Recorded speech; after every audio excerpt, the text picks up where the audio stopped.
క్రీస్తును క్రైస్తవ్యాన్ని ద్వేషించి దూషించిన క్రీస్తు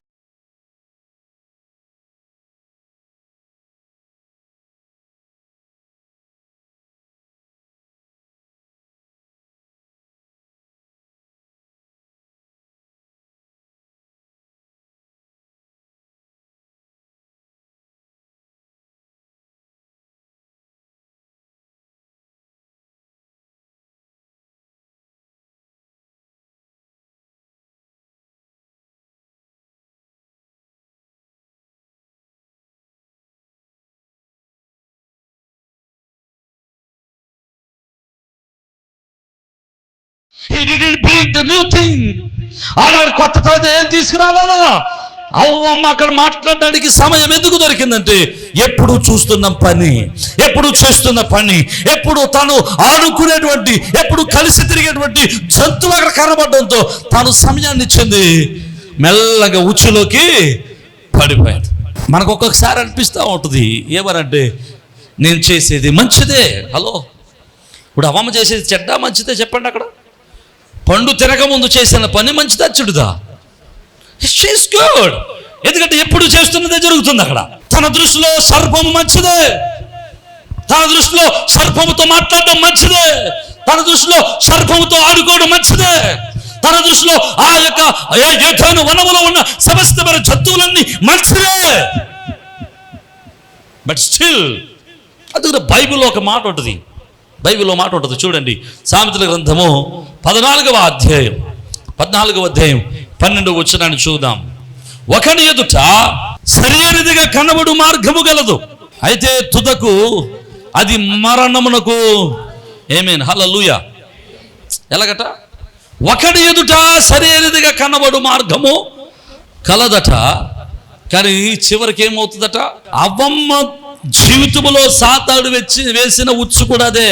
తన దృష్టికి అది మంచిగా కనబడింది, తన దృష్టికి సర్పం మంచిదిగా కనబడింది, తన దృష్టికి సర్పం మంచివాడిగా కనబడ్డాడు, తన దృష్టికి సర్పంతో మాట్లాడడం మంచిదిగా కనబడింది.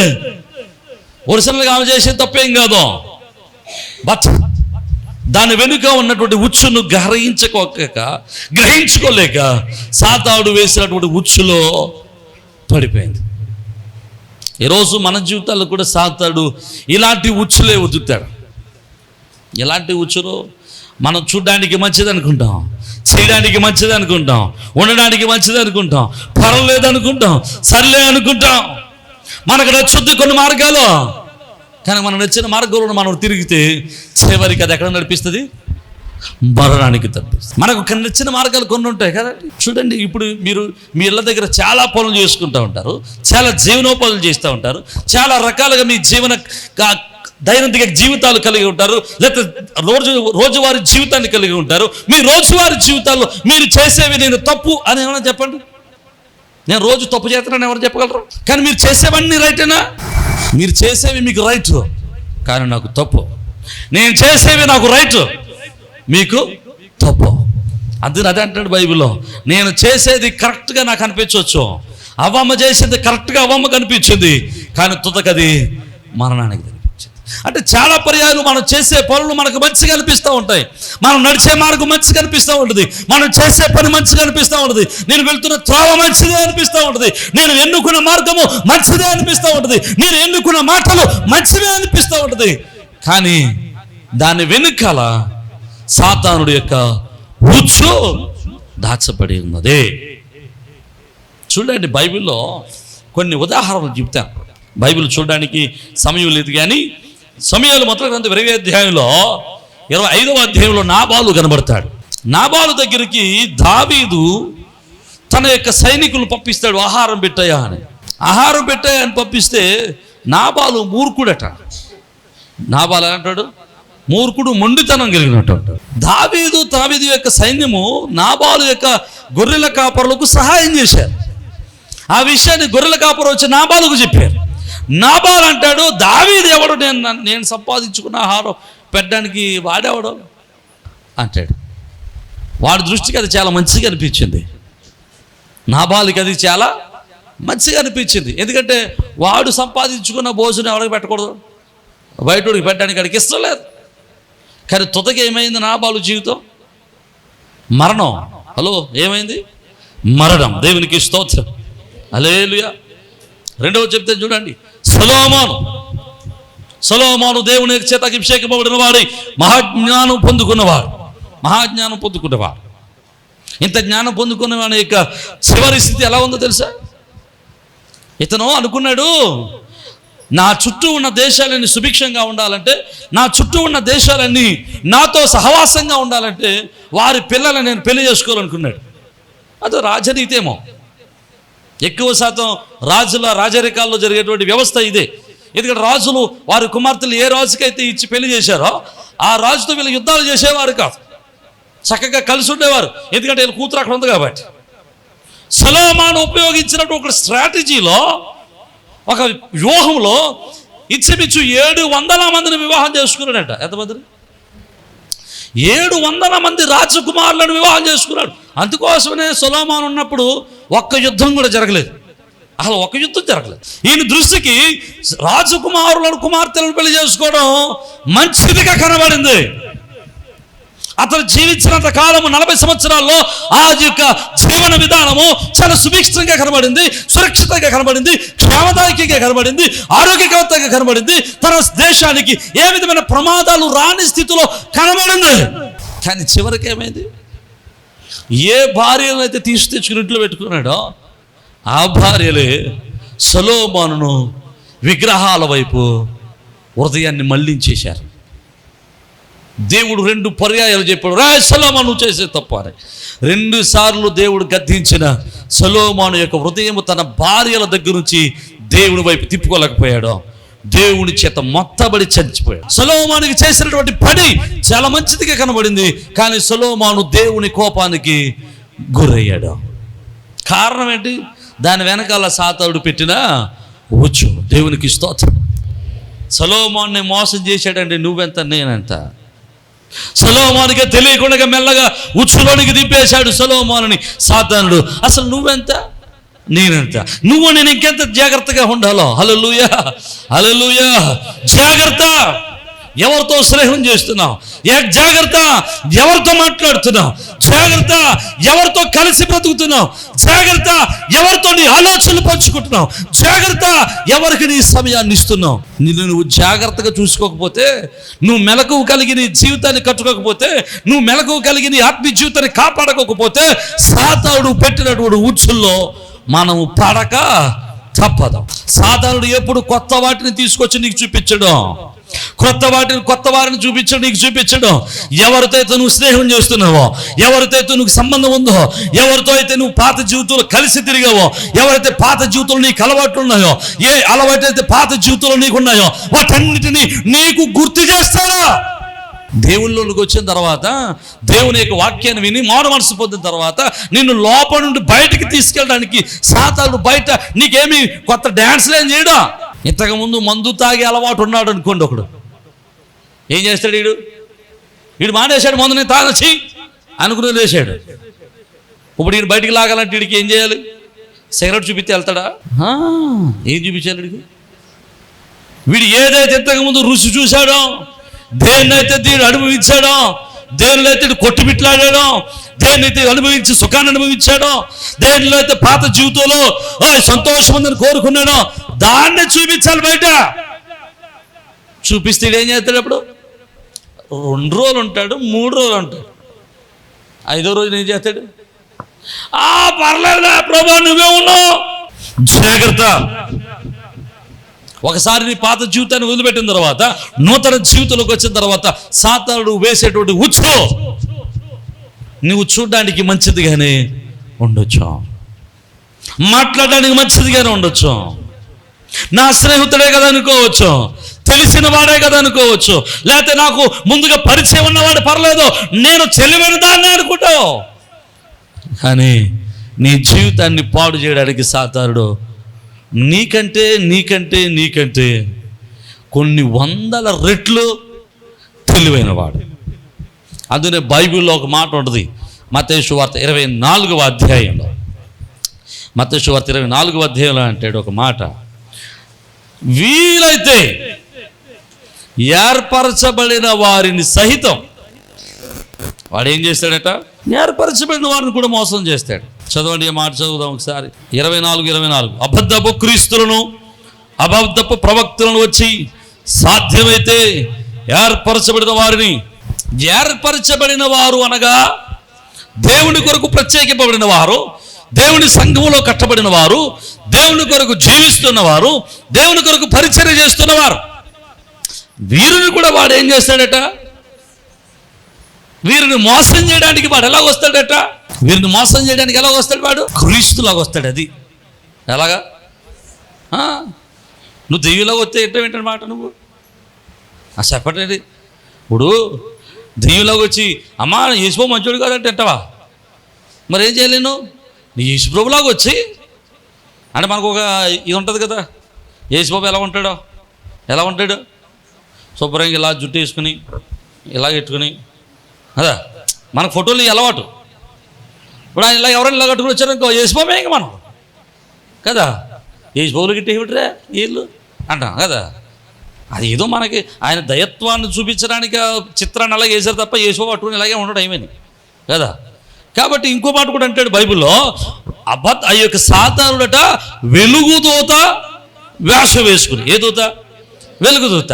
చీకటి దూతే మనం నమ్మం, సాతానుడుగా వస్తే మనం నమ్మం, లేకపోతే ఇంకో రూపంలో వస్తే మనం నమ్మం. అందుకోసమనే సంఘాల్లోనికి సాతానుడు అబద్ధ ప్రవక్తల వలె ప్రవేశించి, అబద్ధ క్రీస్తు వలె ప్రవేశించి సాధ్యమైతే సేవకులు కూడా ఏం చేస్తున్నాడు? అర్థమైతే దేవునికి స్తోత్రం చెప్పాడు. అక్కడ సొలొమోను మోసపోడు అనుకుంటే ఇక్కడ ఎవరు మోసపోతున్నారా? ఇంకా చెప్పట్లేదో. పాస్ గారు కూడా మోసపోతున్నారా? అర్థమైతే దేవునికి స్తోత్రం చెప్పు. హల్లెలూయా. అందుకు నేను చెప్తాను, సంఘంతో ఎప్పుడు కూడా ఒక సేవకుడిని వెంబడించడం కాదు, దేన్ని వెంబడించాలి? నేను నిలబడి ఏది పడితే చెప్పేది ఓ పొలమని మా పాస్టర్ చెప్పారని వినేటం కాదు. ఏం చెప్పాలి? ఏం చేయాలి? ఇప్పుడు ఇక్కడ నిలబడి నేను వాక్యం చెబుతున్నప్పుడు మీరు చేయాల్సిన పని ఏంటంటే, బెరయా సంఘం వారు చేసినట్లుగా అలాగున ఉన్నదో లేదో పరిశీలించి చూసుకోవాలి. మనం పరిశీలించి చూడడం, చెప్పింది ఈయన. దేవునికి స్తోత్రం. ఇదేవాడికైతే పరిశీలించుకోవాలి, ఎన్నోడికైతే పరిశీలించుకోవడం ఇది కదా అండి.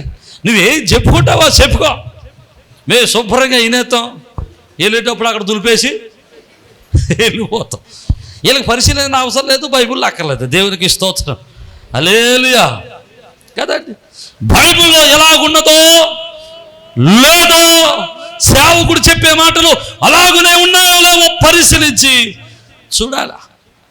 లేకపోతే ఈ రోజుల్లో చాలామంది అబద్ధ ప్రవక్తలు వచ్చి సంఘాన్ని పాడు చేయడానికి, సేవకుల్ని పాడు చేయడానికి, లోకాన్ని పాడు చేయడానికి సంఘం మీద సాతానుడు వేసిన మరొక ప్రధానమైన ఉరి ఏంటంటే అబద్ధ ప్రవక్తలు. వీళ్ళు వచ్చి సంఘాన్ని ఏం చేస్తున్నారు? దేవునికి స్తోత్రం చెప్పండి.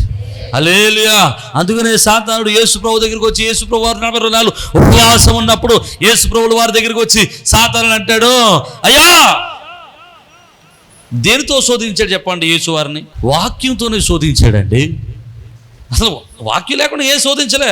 ఇదిగో నీ వాక్యంలో రాయబడింది, ఇదిగో ఈ రాళ్ళ రొట్లుగా చేసుకుని తిను అంటే ఆయన అంటాడు, ఇదిగో మనుషుడు రొట్టె వలన కాదు కానీ దేవుని నోట్లో చెప్పాలో మాట వలన బ్రతుకుతాడు. దేవునికి స్తోత్రం. మరోసారి అంటాడు, ఇదిగో కీర్తన 91వ కీర్తనలో ఇలా రాయబడి ఉంది, నీ పాదము రాయి తగులుకున్నట్టు తమ దూతలు వచ్చి నిన్ను ఎత్తిపట్టుకుంటారు, ఇగో ఈ కొండ నుంచి దూకేయ్ అన్నాడు. ఇప్పుడు వాగ్దానం ఉంది కదని దూకేతే ఏమేమవుతాయి? హలో, వాగ్దానం ఉంది కదా దూకేతే. ఇప్పుడు మీరు ఏదో కొండ మీదకి వెళ్ళారు, కొండ మీదకి వెళ్తే గుర్తొచ్చింది, నీ పాదములకు రాయి తగలకుండా దూతలు వచ్చి నిన్ను ఎత్తిపట్టుకుంటారని దూకేవనుకో, నాకు ఫోన్ వస్తుంది అంటే అప్పుడు నేను పాట పుస్తకం తీసుకుంటూ వచ్చేస్తాను. నేనేంటి పరదేశులవో ప్రియుల కదా. మార్కు సువార్త 16వ అధ్యాయంలో మాట ఉంటుంది, విషముతో కూడింది ఏది తాగినా, లేకపోతే ఏది చదవండి ఒకసారి, ఆ మాట భలే ఉంటుంది. మార్కు సువార్త 16వ అధ్యాయం 17, నమ్మిన వారు వాళ్ళని సూచక్రియ కర్మను ఏవనగా నా నామమున దెయ్యములు వెళ్ళగొడుతురు, కొత్త భాషలు మాట్లాడతారు, పాములు ఎత్తుపట్టుకుంటారు, మరణకరమైనది ఏది తాగినను వారికి హాని చేయదు, రోగులు ఆమెన్ ఎలాగా పాములను ఎత్తుపట్టుకుంటారంట, మరణకరమైనది ఏది తాగినా వారికి హాని చేయదు. ఈ వాగ్దానం ఉంది కాబట్టి రేపు నుంచి తోటలోకి వెళ్ళి పాములన్నీ ఎలా పట్టేసుకుని తిరిగేస్తారా? మరణకరమైనది ఏది తాగినా ఏ చేయదు, హాని చేయదు కాబట్టి ఇంట్లో ఉన్న ఇంటర్ని తాగేస్తారా? అలా కాదు కదా, అది కాదు కదా. దానికి సందర్భం ఉంటుంది. పాముల గురించి మాట చెప్తారు, సందర్భం వచ్చింది కాబట్టి. ఒకరోజు నేను అంబేద్కర్ కాలనీ ఆరాధనకి వెళ్ళాను. ఆరాధనకి వెళ్ళి తిరిగి వస్తున్నాను. ఆరాధనలో ఉండగా ఒక ఫోన్ చేశారు. అమ్మగారికి అప్పుడు గుండెలో నొప్పి వచ్చింది, మీరు గబగబా రండి అని ఫోన్ చేశారు నాకు. నేను తొందరగా ఒక అరగంట ముందు పరిచర్య ముగించుకుని తిరిగి వస్తా ఉన్నాను. వస్తున్నటువంటి సమయంలో నా ఆలోచన ఏంటంటే డబ్బులు ఎవరిని అడగాలి, హాస్పిటల్కి ఎక్కడ తీసుకెళ్ళాలి, ఏంటి పరిస్థితి, ఇప్పుడు ఆరాధన ఉంది, ఆరాధనకి ఎవరిని పిలాలి, ఈ ఆలోచనతోనే వచ్చేస్తున్నాను.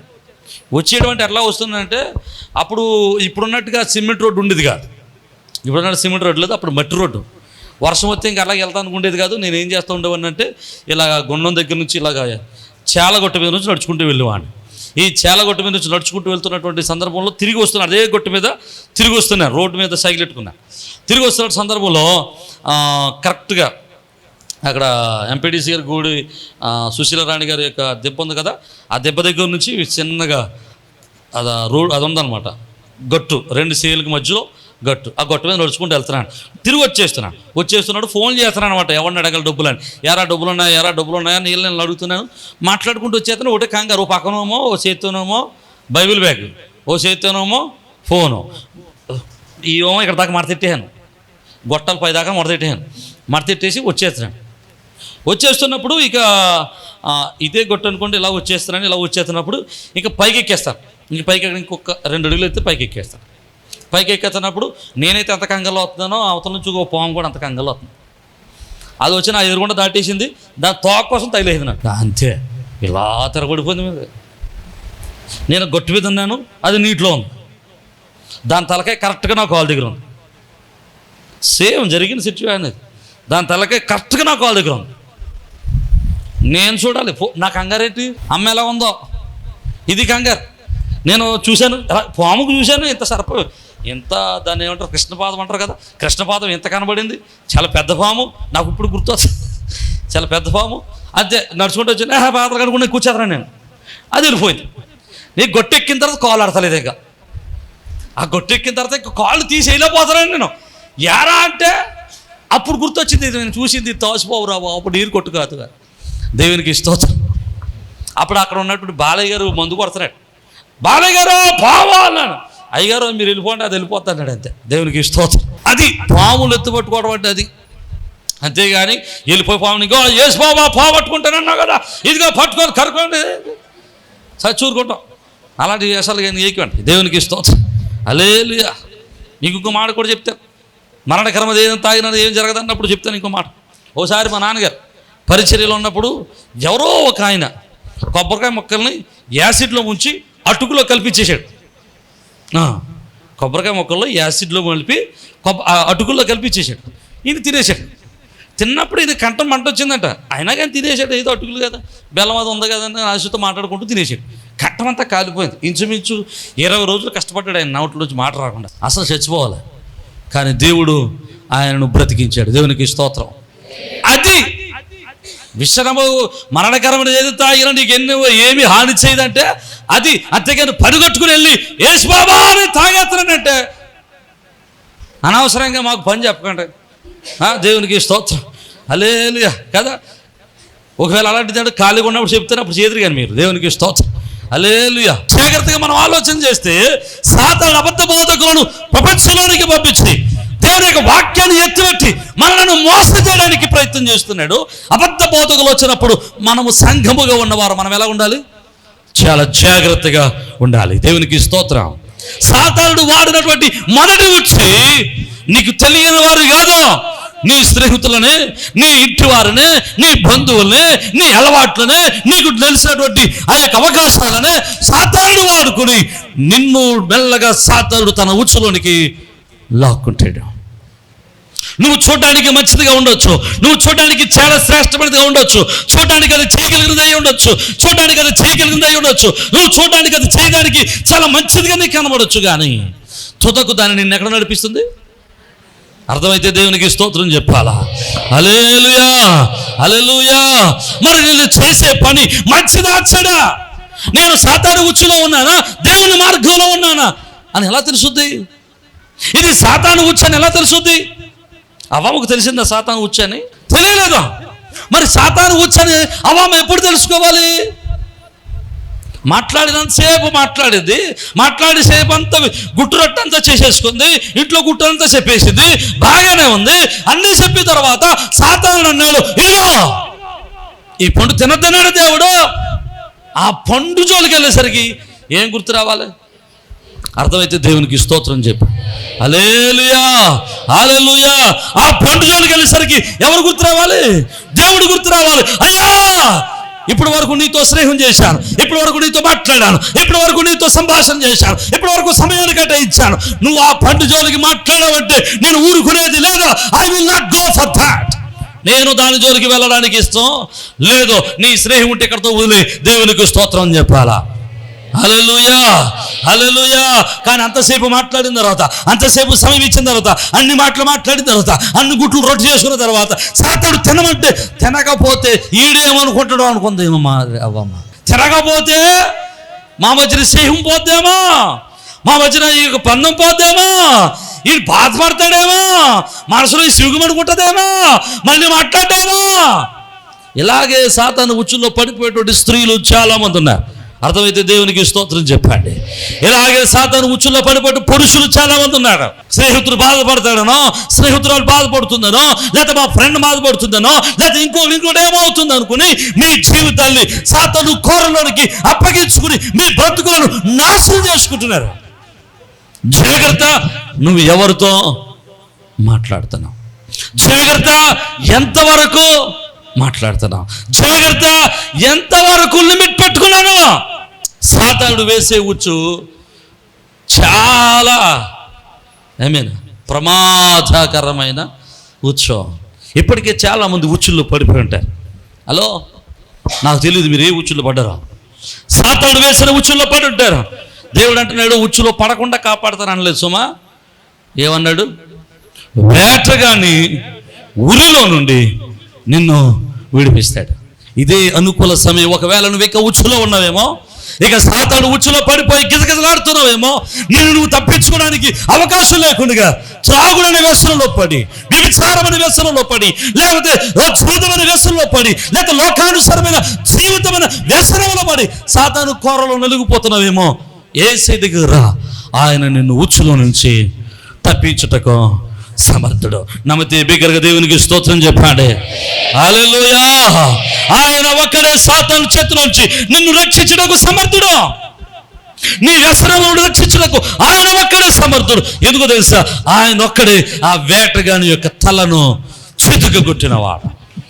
నమ్మితే బిగ్గరగా దేవునికి స్తోత్రం చెప్పా. హల్లెలూయా. ఆయన ఒక్కడే సాతాను యొక్క తలను చిదుగొట్టి వాడి మీద విజయ పతాకాన్ని ఎగురవేసిన వాడు. ఆయనలో ఉంటే, విజయశీలుడైన యేసు వానితో ఉంటే వేటగాడు నిన్నేమీ చేయలేడు. నమ్మితే బిగ్గరగా దేవునికి స్తోత్రం చెప్పా.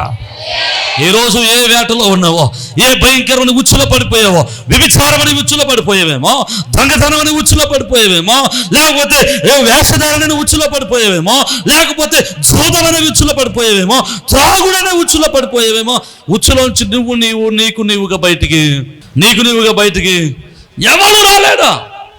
ఉచ్చులో పడ్డవాడు ఎవడు బయటికి తనకు తానుగా రాలేడు. మీకు తెలుసో లేదో, గుర్తుందో లేదో, ఒక పాఠం ఉండేది చిన్నప్పుడు.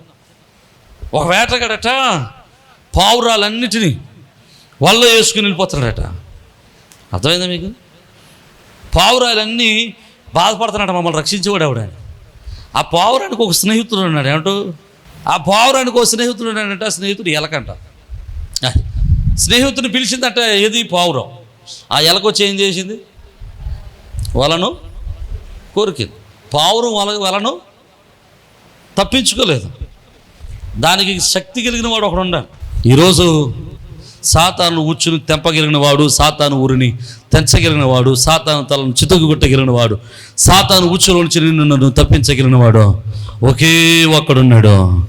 ఆయనే యేసు. దేవునికి స్తోత్రం. యేసు. ఈరోజు మన జీవితాల్ని ఆయన చేతికి అప్పగిందాం. సాతానుడు వేసే ఉచ్చులను జాగ్రత్తగా తెలుసుకుందాం. మెలకు కలిగి ప్రార్థన చేద్దాం. అటువంటి కృపా ప్రభు మనందరికి అనుగ్రహించునుగాక.